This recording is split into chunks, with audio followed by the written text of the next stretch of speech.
আসসালামু আলাইকুম, আমন্ত্রণ চ্যানেল আই সংবাদের সঙ্গে আছে হৃদয় হোসেন। বিস্তারিত সংবাদের শুরুতেই জানিয়ে দিচ্ছি সুপার ফ্রেশ ফর্টিফাইড সয়াবিন তেল সংবাদ শিরোনামগুলো। দেশের সবাই এক পরিবারের সদস্য, সবার সমান অধিকার বললেন প্রধান উপদেষ্টা। বাংলাদেশে কোনো ভেদাভেদ নেই, ধর্মীয় নেতাদের সঙ্গে বৈঠকে মন্তব্য। ধর্মের অপব্যাখ্যায় মানুষের মধ্যে বিভেদ সৃষ্টি হয় বললেন প্রধান বিচারপতি। কারো উস্কানিতে পা না দিতে আইনজীবীদের প্রতি আহ্বান। এবং গণমাধ্যম ও সামাজিক যোগাযোগ মাধ্যমে শেখ হাসিনার বিদ্বেষমূলক বক্তব্য প্রচার করা যাবে না বলে ট্রাইব্যুনালের আদেশ, আগের বক্তব্য সরানোর নির্দেশ।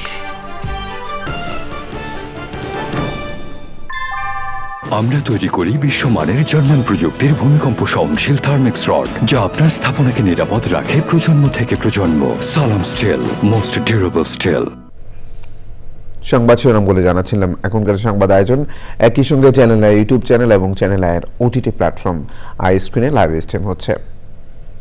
আমরা সবাই এক পরিবারের সদস্য, এখানে সবার অধিকার সমান, এমন মন্তব্য করেছেন অন্তর্বর্তী সরকারের প্রধান উপদেষ্টা ডক্টর মোহাম্মদ ইউনূস। সব ধর্মের নেতাদের সঙ্গে বৈঠকে তিনি আরো বলেন, এত বড় দেশে যে কোনো ঘটনা ঘটতে পারে, কিন্তু প্রকৃত তথ্য জানতে হবে এবং সমাধান করতে হবে। মোস্তফা মল্লিকার রিপোর্ট। রাজধানীর ফরেন সার্ভিস একাডেমিতে ধর্মীয় নেতাদের সঙ্গে জাতীয় ঐক্য নিয়ে প্রধান উপদেষ্টার বৈঠকে বিভিন্ন ধর্ম ও ধর্মীয় সংগঠনের নেতারা উপস্থিত ছিলেন। বিকেল 4টার কিছু পরে বৈঠকে আসেন প্রধান উপদেষ্টা। তিনি বলেন, বাংলাদেশে কোনো ভেদাভেদ নেই। আমরা যেহেতু এক পরিবারের মানুষ, কাজে এক পরিবারের মানুষ হিসেবে আমাদের সামগ্রিক দায়িত্বটা যেন আমরা পালন করতে পারি, সেই পারিবারিক দায়িত্বটা আমরা যেন সম্পন্ন করতে পারি।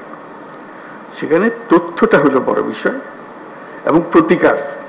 একটা হলো তথ্য, একটা হলো প্রতিকার। আমি পেলাম তথ্য, প্রতিকার পাচ্ছি না, এটা সমাধান করতে হবে। সমস্যা হয়ে গেলে সেটা সমাধান করতে হবে। সেই সমাধানটা আমরা কিভাবে করব? এরপর ধর্মীয় নেতারা বক্তৃতা করেন। সবার বক্তব্য শুনে বিভিন্ন ইস্যুতে কথা বলেন প্রধান উপদেষ্টা। রাজনৈতিক গোষ্ঠীকে আমরা এখান থেকে বিতাড়িত করেছি,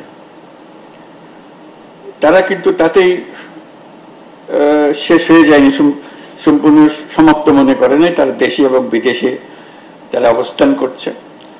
তারা সুযোগ পেলেই একটা উস্কানিমূলক কিছু একটা করবে।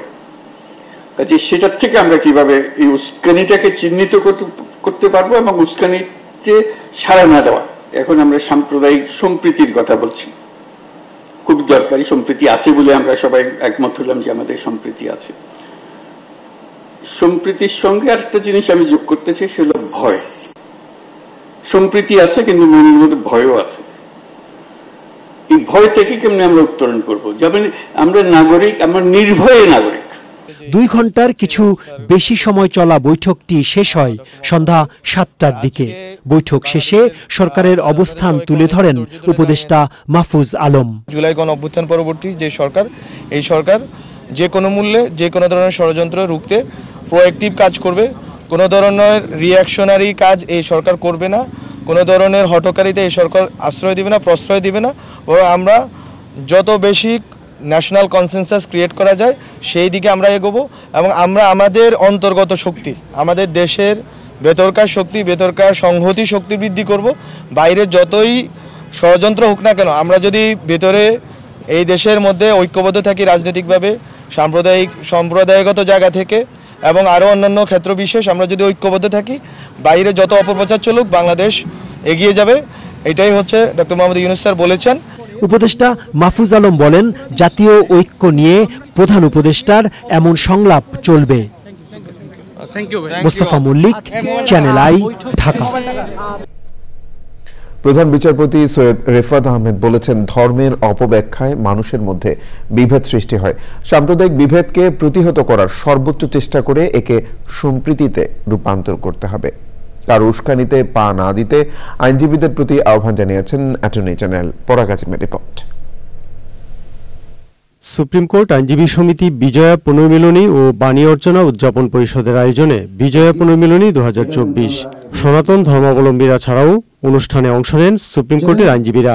বক্তারা বলেন, এদেশে ধর্মবর্ণ নির্বিশেষে সবার সমান অধিকার, ধর্মীয় চিন্তা চেতনার ঊর্ধ্বে উঠে সবাই বাংলাদেশী। বাংলাদেশকে নিয়ে যদি আমরা কোনো অঙ্গন থেকে কেউ বিভাজনের রাজনীতি করি, ধর্মের রাজনীতি করি, বিভক্তির রাজনীতি করি, তাহলে কেউই আমরা সেই ক্ষতি থেকে ঊর্ধ্বে আসতে পারবো না বলে এটা আমি বিশ্বাস করি। অনুষ্ঠানে প্রধান অতিথি ছিলেন প্রধান বিচারপতি সৈয়দ রেফাত আহমেদ। ধর্ম আমাদের উদারতা, মানবিকতা, অসাম্প্রদায়িকতা ও সহিষ্ণুতা শিক্ষা দেয়। আবার ধর্মের অপব্যাখ্যায় অনেক সময় মানুষে বিভেদ সৃষ্টি করে। তাই আমাদেরকে ধর্মের মানবিক শিক্ষা গ্রহণ করে বৈষম্যহীন সাম্প্রদায়িক সম্প্রীতির বাংলাদেশ গড়ে তুলতে হবে। বিভেদের দেয়ালগুলোকে সম্প্রীতির বন্ধনে রূপান্তরিত করার মাধ্যমেই মানব জাতির মুক্তির পথ নিহিত। আইনজীবী সমিতির সভাপতি ব্যারিস্টার মাহবুবউদ্দিন খোকন বলেন, সুপ্রিম কোর্ট হবে সাম্প্রদায়িক সম্প্রীতির সবচেয়ে উজ্জ্বল দৃষ্টান্ত। পরাগ আজিম, চ্যানেল আই, ঢাকা। গণমাধ্যম ও সামাজিক যোগাযোগ মাধ্যমে সাবেক প্রধানমন্ত্রী শেখ হাসিনার বিদ্বেষমূলক বক্তব্য প্রচারে নিষেধাজ্ঞা দিয়েছেন আন্তর্জাতিক অপরাধ ট্রাইব্যুনাল। একই সাথে সামাজিক যোগাযোগ মাধ্যমে থাকা তার বিদ্বেষমূলক বক্তব্য সরিয়ে ফেলতে বিটিআরসিকে নির্দেশ দেওয়া হয়েছে। প্রসিকিউশন জানিয়েছে, ওই বক্তব্য সরাতে ইউটিউব ও ফেসবুককে আদালতের আদেশ পাঠিয়ে দেওয়া হবে। সমতা ভিত্তিক সমাজ বিনির্মাণে নারী ও লিঙ্গ ভিত্তিক সহিংসতা প্রতিরোধে আইনের যথাযথ প্রয়োগের বিকল্প নেই। রাজধানীতে বাংলাদেশ অ্যালায়েন্স ফর রেটিফাইং C-190 আয়োজিত জাতীয় সংলাপে কর্মক্ষেত্রে সহিংসতা ও হয়রানি বন্ধে ILO কনভেনশন অনুযায়ী অগ্রযাত্রা নিশ্চিতের দাবি জানানো হয়। আফরোজা হাসির রিপোর্ট। উন্নয়নের নানান সূচকে বিশ্বের পাশাপাশি দেশ এগিয়ে গেলেও কমছে না নারীর প্রতি সহিংসতা। পরিসংখ্যান বলছে, দেশের 72% নারী কোনো না কোনোভাবে সহিংসতার শিকার হচ্ছেন। এমন বাস্তবতায় Bangladesh alliance for ratify C-190 জাতীয় সংলাপে উঠে আসে নানা পরামর্শ ও সুপারিশ। শাস্তির যে ব্যাপারটা সেটা কিন্তু খুব পরিচ্ছন্নভাবে এখানে উল্লেখ করা নাই। তার মানে কি দেখতে পাচ্ছি যে আমরা একটা গ্যাপ কিন্তু রয়ে গেছে, যদিও বিদ্যমান আইন আছে কিন্তু তার মাঝে আমাদের একটা গ্যাপ রয়ে গেছে। As a right holder, they are not also aware of the rights. So C-190 is up there. So getting them to understand first what gender discrimination is. বক্তারা বলেন, সহিংসতা বন্ধে আইনের কঠোর প্রয়োগই পর্যাপ্ত নয়, বরং দরকার সামাজিক সচেতনতা। আমি optimistic and I am very happy that এই ব্যাপার নিয়ে অনেক কথা হচ্ছে, জেন্ডার বেসড ভায়োলেন্স নিয়ে, এবং কিভাবে এটা আমরা অ্যাড্রেস করতে পারি এ নিয়ে বিভিন্ন ধরনের কনভেনশন হচ্ছে, যেটা আমার কাছে মনে হয় যে it's a very good news to cherish. And I really hope যে এই ধরনের যে ডিসিশনসগুলো নেওয়া হবে পলিসি মেকিং লেভেলে, ওগুলো যেন প্রপারলি ইমপ্লিমেন্ট করা হয়। কর্মক্ষেত্রে যে নারীর প্রতি সহিংসতা বা হয়রানির যে প্রবণতা, সেটা কিন্তু দিন দিন বেড়েই যাচ্ছে, এবং সেটা এর পিছনে মূল কারণ হচ্ছে আমাদের সমাজে যে অস্থিরতা এবং পারিবারিক যে ইমব্যালেন্সড। প্রতিনিধিত্ব না বাড়ানো পর্যন্ত পলিসি লেভেলে নারী নির্যাতন, মানে বৈষম্যটা দূর না করা পর্যন্ত নারী নির্যাতন দূর করাটা কঠিন হয়ে যাবে। নারী ও লিঙ্গভিত্তিক সহিংসতা প্রতিরোধে দোষীদের দায়মুক্তির সংস্কৃতি থেকে বেরিয়ে আসার আহ্বান সব মহলের। আফরোজা হাসি, চ্যানেল আই। সংবাদের এই পর্যায়ে বিরতি নিচ্ছি, আর বিরতির পর জানিয়ে ফিরছি।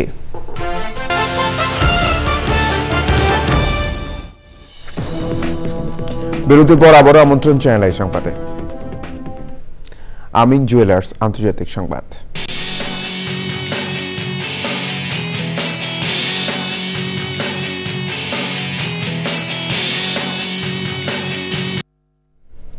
সাউথ কোরিয়ার প্রেসিডেন্ট ইউন সুক ইয়লকে অভিশংসনে দেশটির পার্লামেন্টে ভোটাভুটি হবে শনিবার। বিরোধী দলের এমপিদের একটি জোট জানিয়েছে তারা পার্লামেন্টে ইয়লকে অভিশংসন করার জন্য বিল উত্থাপন করেছেন এবং আগামী 72 ঘন্টার মধ্যে এ বিষয়ে সিদ্ধান্তের জন্য ভোটেরও আয়োজন করা হয়েছে। হঠাৎ করে দেশে সামরিক শাসন জারি করে আবার কয়েক ঘন্টা পর তা প্রত্যাহার করে নেন সাউথ কোরিয়ার প্রেসিডেন্ট ইউন সুক ইয়ল। সে সময় তিনি টেলিভিশনে জাতির উদ্দেশ্যে দেয়া ভাষণে বলেন, কমিউনিস্ট বাহিনীর হাত থেকে দেশকে রক্ষা করতে এই পদক্ষেপ নেওয়া হয়েছে। সামরিক শাসন জারি ইস্যুতে প্রেসিডেন্টের পদত্যাগ দাবিতে দেশটিতে বিক্ষোভ চলছে। এরই মধ্যে পদত্যাগ করেছেন দেশটির প্রতিরক্ষা মন্ত্রী কিম ইয়ং ইয়ন। এক্সিম ব্যাংক বাণিজ্য সংবাদ।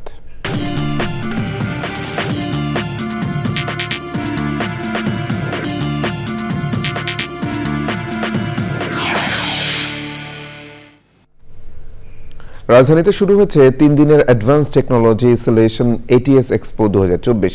বসুন্ধরা আন্তর্জাতিক কনভেনশন সিটিতে দ্বিতীয়বারের মতো এই শিল্প মেলার আয়োজন করেছে ওয়ালটন। আয়োজনের প্রধান অতিথি জাতীয় রাজস্ব বোর্ডের চেয়ারম্যান মোহাম্মদ আব্দুর রহমান খান মেলার উদ্বোধন করেন। বাংলাদেশ পরমাণু শক্তি কমিশনের chairman Mahmudul Hasan, Walton hi-tech industries PLCর vice chairman SM Ashraful Alam ও অন্যরা সে সময় ছিলেন। আয়োজকরা জানান, ওয়ালটনের আন্তর্জাতিক মানের 50,000-এর বেশি ইন্ডাস্ট্রিয়াল ম্যাটেরিয়ালস, কম্পোনেন্টস, সার্ভিসেস ও টেস্টিং সলিউশন প্রদর্শন করা হচ্ছে মেলায়। বরগুনায় এক্সিম ব্যাংকের 153তম শাখার উদ্বোধন করা হয়েছে। অনুষ্ঠানে প্রধান অতিথি ছিলেন ব্যাংকের ব্যবস্থাপনা পরিচালক ও প্রধান নির্বাহী মোহাম্মদ ফিরোজ হোসেন। সভাপতিত্ব করেন ব্যাংকের ঢাকা দক্ষিণাঞ্চলীয় প্রধান মোহাম্মদ আনিসুল আলম। আরও ছিলেন ব্যাংকের corporate affairs and branding division ও মার্কেটিং অ্যান্ড ডেভেলপমেন্ট ডিভিশনের প্রধান সঞ্জীব চ্যাটার্জি ও অন্যরা। সংবাদে আবারও বিরতি নিচ্ছি, আর বিরতির পর জানিয়ে ফিরছি। 103 রানের ওপেনিং পার্টনারশিপের পর 50 রানে 7 উইকেটের পতন। প্রথম টি-20তে আয়ারল্যান্ডের কাছে হেরে সিরিজে পিছিয়ে বাংলাদেশ নারী দল। সংবাদে এবার খেলার খবর।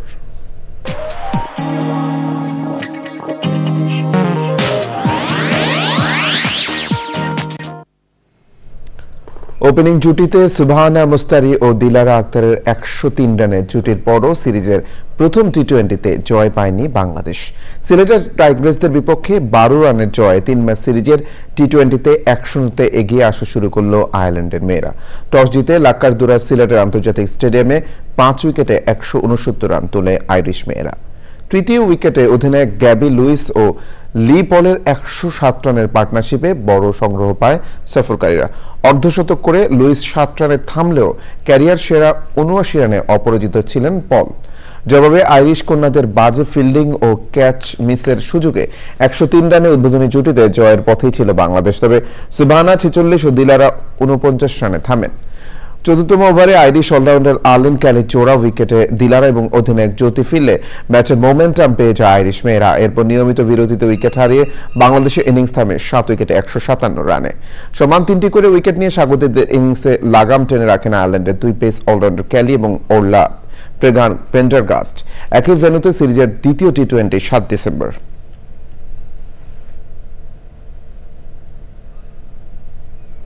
আমরা ফিল্ডিং এ কিছু ক্যাচ ছাড়ছি, তারপর হচ্ছে ফিল্ডিং এ কিছু মিস করছি, যেখানে আসলে এই 12 রানটা প্লাস হয়েছে। এখানে 150 প্লাস হবে, এটাই স্বাভাবিক এই ধরনের উইকেটে।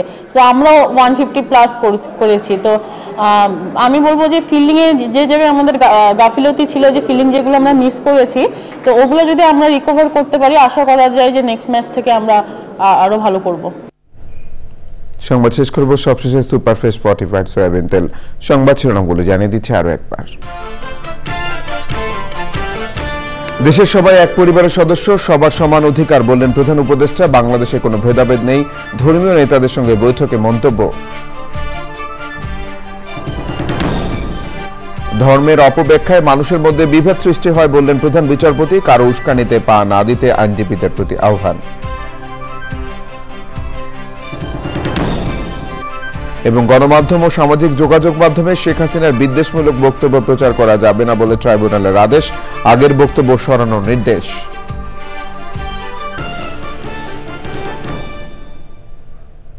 চ্যানেলের সর্বশেষ সংবাদ জানতে ভিজিট করুন চ্যানেলে online.com-এ যুক্ত থাকুন আমাদের সোশ্যাল মিডিয়া প্ল্যাটফর্মগুলোর সাথে। ধন্যবাদ সবাইকে।